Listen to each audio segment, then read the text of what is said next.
ප්‍රශ්න අංක 2. මේකේ උත්තර 1 කියලා සටහන් වෙන්නේ. අපි බලමු චෙක් කරලා.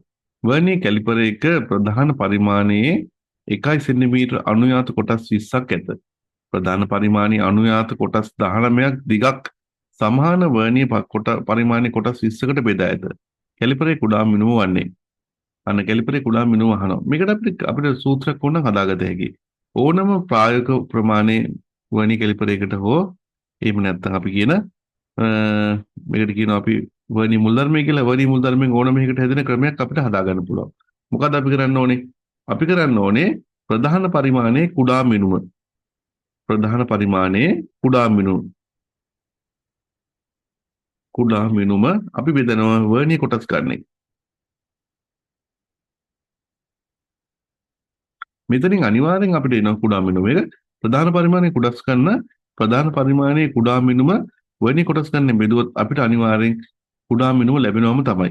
දීර්ඝ වර්නියර් පරිමාණ කියලා જાතියක් තියෙනවා. සමහරට ඒවායි තියෙනවා ප්‍රධාන පරිමාණයේ මිලිමීටර් 9ක් වර්නියර් කොටස් මේ 20ක් එක සම්පාතයි.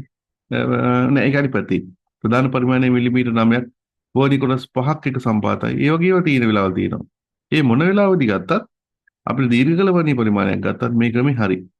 මොකද එන්නේ ප්‍රධාන පරිමාණයේ කුඩා මිනුම වර්නියර් කොටස් ගන්න බෙදනවා. ඒතර මේකේ ප්‍රධාන පරිමාණයේ සෙන්ටිමීටර් 1 කොටස් වර්නියර් කැලිපර් ප්‍රධාන පරිමාණයේ සෙන්ටිමීටර් 1ක අණු කොටස් 20ක් ඇත. ප්‍රධාන පරිමාණයේ කොටස් 19ක් දිගක් වර්නියර් කොටස් 20කට බෙදා ඇත. ඒතර අපි කියන වර්නියර් කැලිපරේ ප්‍රධාන පරිමාණයේ සෙන්ටිමීටර් 1 කොටසක් අණු කොටස් 20කට බෙදා ඇත. එහෙනම් ප්‍රධාන පරිමාණයේ කුඩා මිනුම කීයද? 0.05යි. ඇයි? සෙන්ටිමීටර් 1 බෙදනවා. සෙන්ටිමීටර කියන්නේ මිලිමීටර 10. බෙදනවා 20ක්. ඇයි කොටස් 20ක් තියෙනවනේ ප්‍රධාන පරිමාණය. එහෙනම් අන්න ප්‍රධාන පරිමාණයේ කුඩා මිනුම වෙන්නේ 0.05.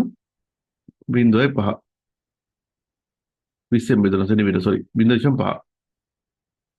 ඇයි 10 20ෙන් බෙදනවා 0.5 මිලිමීටර.